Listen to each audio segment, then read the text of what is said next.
औज़ुबिल्लाहिमिनश्शैतानिर्रजीम बिस्मिल्लाहिर्रहमानिर्रहीम अस्सलाम वालेकुम। उम्मीद करता हूँ कि मुझे सब देखने वाले खैरियत से हैं। तो आज फिर हाजिर हूँ आपके पास एक नई वीडियो और एक नई रेसिपी। और आज अल्हम्दुलिल्लाह मैं बीफ और आलू की एक ऐसी रेसिपी आपके साथ शेयर करने जा रहा हूँ जो कि बहुत ही मज़ेदार और आसान तरीका होता है, और आप इसको नान के साथ भी खा सकते हैं और चावलों के साथ भी खा सकते हैं। एक ऐसी ज़बरदस्त रेसिपी है। तो चलिए करते हैं स्टार्ट आज की ये रेसिपी। अच्छा जी, तो मैं चीज़ें आपको दिखा दूं। 500 ग्राम हमारे पास बीफ का गोश्त है, हड्डी वाला।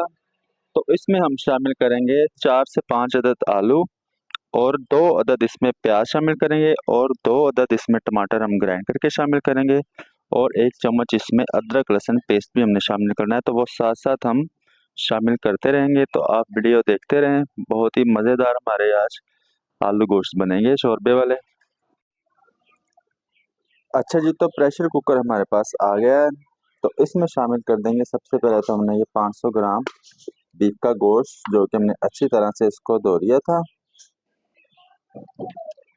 तो प्याज है हमारे पास नॉर्मल साइज के, तो जिनको हमने ग्राइंड कर लिया है। तो इसको आप फाइन चॉप करके भी तब भी इसमें शामिल कर सकते हैं। अच्छा जी, तो 3 अदद टमाटर है हमारे पास, जो कि हमने वो भी अच्छी तरह से ग्राइंड कर लिए। तो इनको भी इसमें शामिल कर दिया हमने। 2 से 3 टेबल स्पून इसमें शामिल करेंगे हम दही। गरम मसाले साबुत इसमें शामिल कर लेने हमने। तो मैं इसमें शामिल कर रहा हूँ बादियान का फूल है, एक दालचीनी थोड़ी सी, और 1 अदद बड़ी इलायची हमारे पास। तो ये इसको शामिल कर लेते हैं। अच्छा जी, तो मैं मसाले आपको दिखा दूं। 1 टीस्पून इसमें नमक शामिल करेंगे, आधा टीस्पून इसमें सुर्ख मिर्च पाउडर, और आधा टीस्पून इसमें कुटी हुई लाल मिर्च। हल्दी शामिल करेंगे इसमें 1 टीस्पून, और कुटा हुआ सूखा धनिया इसमें शामिल करेंगे 1 टीस्पून। अब हमने इन तमाम मसालों को इसमें शामिल कर देना। अब शामिल हमने करना है इसमें 1 टेबल स्पून अदरक लहसुन पेस्ट। पानी अब इसमें शामिल करना है जिससे गोश्त हमारा गल जाए अच्छी तरह से। तो मैं इसमें तकरीबन 1.25 लीटर पानी शामिल करूंगा। अब हमने इन तमाम मसालों को अच्छी तरह से मिक्स कर लेना। तो आग नीचे लगा के अब इसके ऊपर हम ढक्कन लगाएंगे। तो इसको हम स्टीम देंगे, 35 से 40 मिनट के लिए स्टीम देते हैं अभी। अच्छा जी, तो 35 मिनट बाद हम ढक्कन उठा के, तो मैं आपको दिखा दूं, बीफ जो है हमारा अच्छी तरह से गल गया। अब इसका जो पानी है ना, हमने ये ड्राई कर लेना है। तो आग थोड़ी तेज कर लेते हैं अब। तो ये जो पानी है इसको ड्राई करना है, तो थोड़ा सा इसको हमने भूनना है। तो आपने वीडियो देख लेना स्टेप बाय स्टेप। बहुत ही मजेदार हमारा आलू गोश्त शोरबे वाला बनेगा इस तरह से। तो पहले तो ये पानी ड्राई कर लेते हैं। अच्छा जी, तो गोश्त की हमने बनाई कर ली है। पानी अल्हम्दुलिल्लाह सारा इसका ड्राई हो गया है। मैं आपको दिखा सकता हूँ, ये देखें, बहुत ही प्यारा इसका कलर हो गया है। अब इसमें हमने शामिल कर देना है थोड़ा सा घी या कुकिंग ऑयल। तो मैं इसमें घी शामिल करूंगा। तो तकरीबन 40-50 ग्राम हमारा घी है। तो इसकी हमने थोड़ी सी बुनाई कर लेते हैं।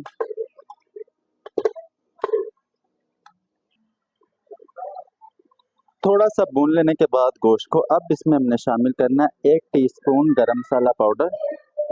तो साथ साथ इसको भी पकाते रहेंगे ताकि इसकी भी खुशबू इसके अंदर जज़ब हो जाए। अच्छा जी, तो गोश्त की हमने बनाई कर ली है। तो ये मैं दिखा दूं, जो हमारे पास 4 से 5 अदद आलू थे, इसको हमने छील के इस तरह की क्यूब सी कटिंग कर ली है। तो 4 से 5 अदद इसमें सब्ज मिर्चें भी शामिल करेंगे, ये शोरबे में बहुत ही प्यारी लगती है।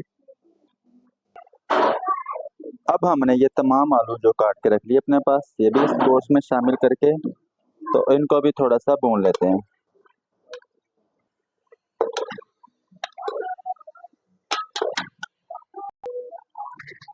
अच्छा जी, तो अच्छी तरह भून लेने के बाद आलू और बीफ को अब इसमें शामिल करेंगे हम पानी, जितना हमें ज़रूरत है।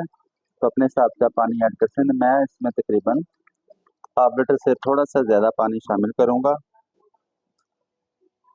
ताकि जो शोरबा है ना इसका वो थोड़ा सा गाढ़ा रहे, ज़्यादा पतला ना हो। तो ये देखो इस तरह का हम इसे रखेंगे। अच्छा, ये जो पानी हमने शामिल किया इसको अब थोड़ा सा पका लेते हैं।